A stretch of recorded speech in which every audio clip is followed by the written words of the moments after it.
న్యాయం అనే వెలుగు బైబిల్లో వెలిసింది, సమానత్వం అనే స్వరం రాజ్యాంగంలో నడిచింది. దేవుడు చెప్పిన ప్రేమ అంబేద్కర్ చూపిన దారే ఇది,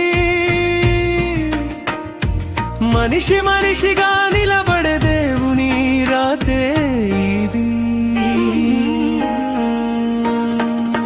నీ పొరుగువానిని ప్రేమించు అన్న వాక్యంలో మానవత్వం సంపూర్ణం, అదే స్వరం వినిపించింది. ఒక మేధావి మనసులో మౌనంగా గంభీరంగా బలహీనుడి పక్షాన నిలబడు అగే దేవుని మాట,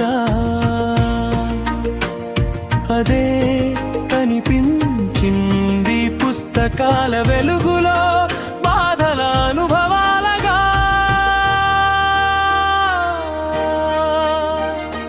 న్యాయం అనే వెలుగు బైబిల్లో వెలిసింది, సమానత్వం అనే స్వరం రాజ్యాంగంలో నడిచింది.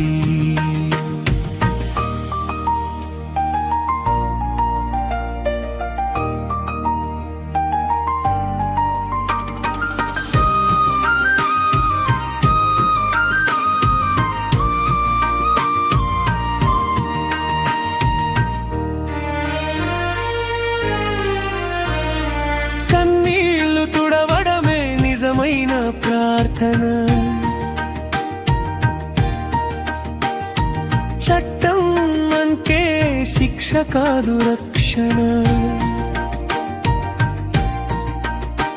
దాసుడైన గౌరవం పేదవాడికి హక్కు, బైబిల్ విధానం అదే అదే, పేదవాడి నిలువెత్తు ఆశయమే రాజ్యాంగం అదే అదే. న్యాయం అనే వెలుగు బైబిల్లో వెలిసింది, సమానత్వం అనే స్వరం రాజ్యాంగంలో నడిచింది.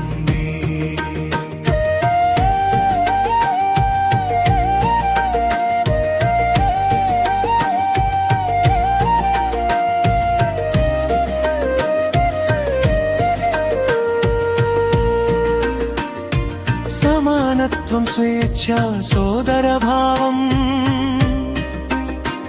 అవి కేవలం పదాలు కావు, జీవించే విధానం.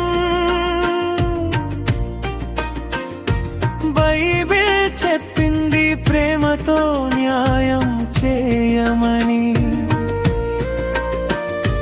రాజ్యాంగం రాసింది చట్టంతో న్యాయం నిలపమని.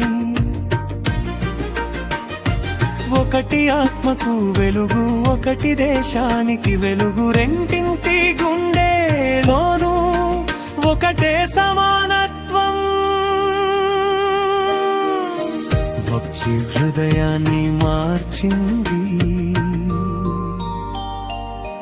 చట్టం సమాజాన్ని కాపాడింది.